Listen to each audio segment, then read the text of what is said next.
আজ ১২/২/২০২৫। আজকে বর্তমানে বাংলাদেশের যে অবস্থা, আমরা দেখতেছিলাম ৫ আগস্টের পর থেকে বাংলাদেশের অবস্থা কিছুটা উন্নতির দিকে যাচ্ছিল।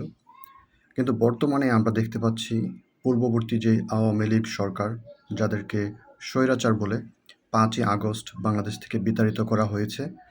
তারপর বর্তমানে যে সরকার আছে, যাদেরকে ইন্টারিম গভর্নমেন্ট বলা হচ্ছে, এবং এই সরকারের প্রধান হচ্ছে ইউনূস আহমেদ। এবং বাংলাদেশে আরও কয়েকটি দল, যেমন বিএনপি এবং জামাতে ইসলামী।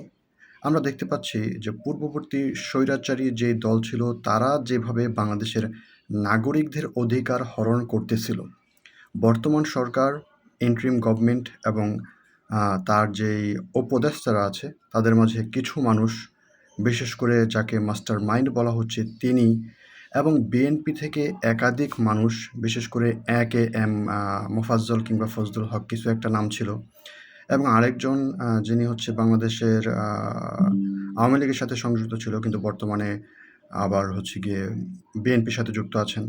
এছাড়াও জামাতে ইসলামের কিছু কর্মী, যারা কিনা মিডিয়াতে কাজ করে, তাদের প্রত্যেকের থেকে আমরা দেখতে পাচ্ছি যে তারা বাংলাদেশের নাগরিকদেরকে নাগরিক হিসেবে ট্রিট করতে রাজি নয়।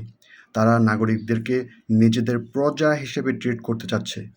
একজন নাগরিকের যেই অধিকার রয়েছে, সেগুলোকে তারা নিশ্চিত করার বদলে উল্টো নাগরিকদেরকে, বিশেষ করে মুসলিম শ্রেণীর নাগরিকদেরকে হুমকি, ধমকি এবং বিভিন্ন ধরনের ভয়ভীতি দেখাচ্ছে, যেন তারা নাগরিক অধিকারের পক্ষে কোনো কথা বলতে না পারে।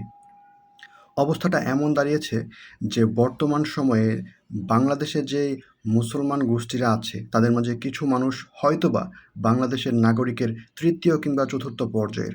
এই ব্যাপারে উপদেষ্টা মাহফুজ আহমেদ বলেছেন যে তারা কি হোমোসেকার্স হতে চায় কিনা। হোমোসেকার্স খুবই ভয়ঙ্কর একটি শব্দ বলা যেতে পারে, কারণ নাগরিকদের মাঝে যাদের কোনো অধিকার নেই একটি দেশের ভেতরে থাকার পরেও, যেখানে বসবাস করার পরেও তাদের কোনো অধিকার নেই, সেই অধিকারহীন মানুষগুলোকে বলা হচ্ছে হোমোসেকার্স। অ্যান্ড আমরা দেখতে পাই যে হোমোসেকার্সদের ক্ষেত্রে কিন্তু আইনি অধিকারও থাকে না, তাদেরকে মেরে ফেলা অনেকটা বৈধ মনে করা হয়। এই চরম যেই